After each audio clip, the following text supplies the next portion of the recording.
आपको लगता है कि आपके घर में कोई नेगेटिविटी है आप या कोई ऐसा है। हेलो दोस्तों, राधे राधे, जय कृष्णा। आप सब कैसे हो? मैं तो अच्छी हूँ, आप भी अच्छे हो गए, स्वस्थ हो गए, व्यस्त हो गए। 2025 शुरू हो गया है। चलो कुछ बताते हैं। अगर आपको लगता है कि आपके घर में कोई ऐसी नेगेटिविटी है, आपके घर में नज़र दोष है या फिर टोना टोटका है, आपने किया, किसी ने कुछ हमारे घर में किसी सदस्य पे या हमारे घर में कुछ ऐसा करा रखा है, हमारी तरक्की रुकी हुई है, बच्चों का मन नहीं लगता, बच्चे कहना नहीं मानते। तो अगर ऐसा है कि घर में आपकी कोई परेशानी हो रही है कि बच्चे कहना नहीं मानते, घर में सब कुछ इतर बितर हो रहा है, घर में सब कुछ आपस में लड़ाई झगड़ा कर रहे हैं या फिर कुछ ऐसा हमारा काम बनते बनते बिगड़ जाते हैं, तो समझ लीजिए आपके घर में कुछ ऐसी नेगेटिविटी है या फिर आपके ऊपर कोई टोना टोटका करा रखा है। तो आपके लिए क्या ये करना है, आप क्या करना है, तो आप एक लीजिए नींबू। नींबू, स्वस्थ नींबू लीजिए, हेल्थी नींबू, जिसे कोई दाग ना हो, कोई खराब ना हो, कटा पिटा ना हो, एक साफ स्वच्छ नींबू लीजिए। और उस नींबू को एक लीजिए गिलास में पानी, कोई बड़े बर्तन में, गिलास में, कटोरी में, लोटा में, किसी में भी, आप एक जग में, किसी में भी एक पानी लीजिए। पानी लेने के बाद उस नींबू को उसमें डिप करिए। अगर वो नींबू डिप करने के बाद ऊपर रहता है तो समझ लीजिए आपका घर बिल्कुल अच्छा है, स्वस्थ है, इस घर में कोई परेशानी नहीं है, कि आपके घर में देवी देवताओं का वास है, आपकी प्रभु भगवान आपके घर में रहते हैं, सारे काम सिद्ध होंगे।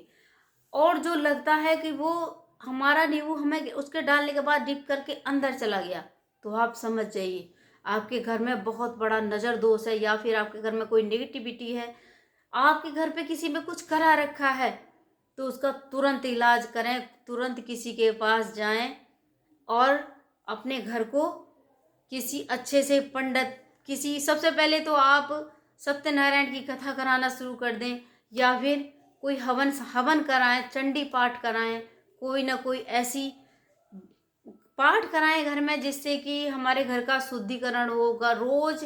सब अगर जब तक नहीं करा सकते, सबसे पहले ये कर सकते हैं, रात को सोते टाइम, जब रात को आप सोने जाओ तो पूरे घर में राई होती है, राई या फिर काली सरसों या पीली सरसों, कोई भी ले सकते हैं, पूरे घर में कोने कोने में, पूरे घर में आप छिड़क के सो जाइए। सुबह जल्दी उठिए और उठ करके उसे पूरे घर में झाड़ू लगाइए और जो हमारी जो सरसों ये जो भी हमने छिड़का था घर में, उसे उठा करके बाहर, घर से बाहर ले जाके किसी बर्तन में, मतलब कोई मिट्टी का बर्तन ले लें, उसमें उस सारी उसको जला दें। इससे बहुत आराम लगेगा आपको। दूसरा दूसरा ये करें, अपने घर में झाड़ू पोछा सारा, मतलब पूरा घर का साफ सफाई करके, झाड़ू बिल्कुल अंत में, उसके बाद कोई झाड़ू नहीं लगानी, कोई पोछा नहीं लगाना। क्या करना है, आप लेना है एक तेज पत्ता। तेज पत्ता जो होता है हम घर में मसाले खाने में भी यूज करते हैं।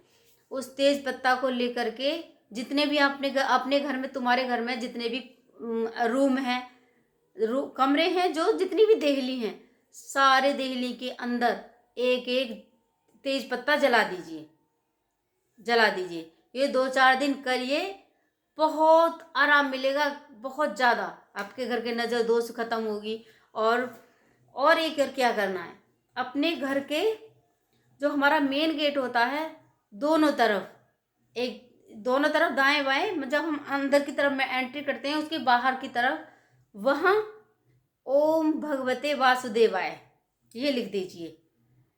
जो उससे कोई नेगेटिविटी अंदर प्रवेश नहीं कर पाएगी और ना ही नज़र दोष अंदर लग कर पाएगी। तो ये उपाय ज़रूर करके देखना। और फिर भी कोई परेशानी हो तो किसी पंडित, अच्छे विद्वान पंडित से संपर्क करें, अपने घर का शुद्धिकरण कराएं और घर में गंगाजल जरूर छिड़कें डेली। गंगाजल ला करके और उसे ज़रूर छिड़कें, बहुत फ़ायदा मिलेगा, आराम मिलेगा घर में। ऐसी जानकारी के लिए कमेंट जरूर करना, लाइक करना, शेयर करना, सब्सक्राइब करना। बाय।